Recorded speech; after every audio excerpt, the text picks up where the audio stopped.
पोल्ट्रीचा खाद्य खर्च कमी करण्यासाठी स्वतः ग्राइंडिंग मशीन सरांनी आणलेली आहे. आज आपण त्यांच्याबद्दल माहिती जाणून घेऊया. हे मशीन आहे, आपण बघू शकता याचं आणखीन काम करणं बाकी राहिलेलं आहे. सर याच्याबद्दल थोडक्यात सांगा. सर ही पोल्ट्री फीडसाठी म्हणजे मॅनपॉवर कमी लागते, त्याच्यासाठी मशीन आणलेली आहे. आमच्या मित्राकडली मशीन भेटली. जुना मशीन आहे.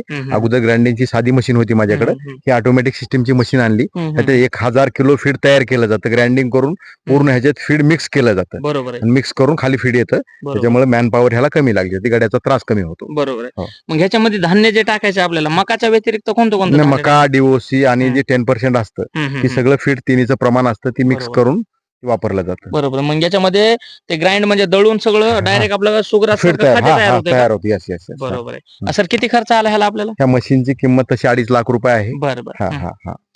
ठीक आहे. तर आपण नवीन पण घेऊ शकतो, नवीन पण सेकंड हँड मिळेल तर ते पण घेऊ चांगली गोष्ट. सेकंड भेटली तर चांगली गोष्ट आहे. ह्याला आणखीन काय काय जोडायचं गरज आहे? लाईटीचे शक्ती लिफ्टर हे आणलेलं आहे. बरं बसवायचं राहिले, तुझं शेडचं थोडं काम बाकी आहे. बरं. ठीक आहे.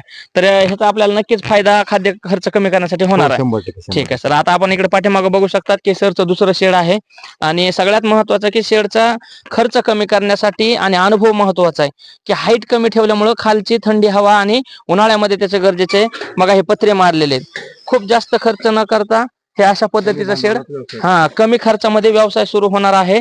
आणि आताच ह्या 2-4 दिवसापूर्वी हा माल इथलचा गेलेला आहे. बघा ह्या क्वालिटीचा हा माल होता. आपण बघा बरेच शेड आहेत जे खूप उंच आहेत. या ठिकाणी साधं सिमेंटनं केलेले बांधकाम न करता सेंटरिंगचा माल वापरून, आणि याचा फायदा असा आहे की कुठलाही शेतकरी हा व्यवसाय करू शकतो कमी जागेमध्ये. मला वाटतं लय झालं हे 2-3 गुंठ्यामध्ये एक शेड होईल का सर? 2 गुंठ्यामध्ये सुद्धा हा व्यवसाय सुरू होणार आहे.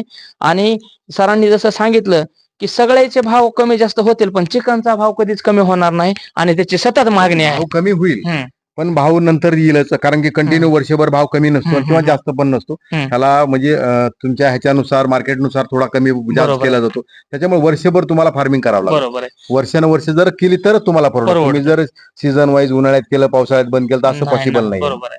आणि चिकन आणि मटन एक असं आहे की ते सतत मार्केटला मागणी वाढतच चाललेली आहे. इम्युनिटी पॉवर वाढण्यासाठी कोरोनापासून याची खूप मागणी वाढली आहे. ठीक आहे सर. तर अशा पद्धतीने आपण विविध यशोगाथा मुलाखती पाहत आहोत. एकच उद्देश आहे की शेतकरी हा आर्थिक संपन्न झाला पाहिजे, त्याचं आर्थिक उत्पन्न वाढलं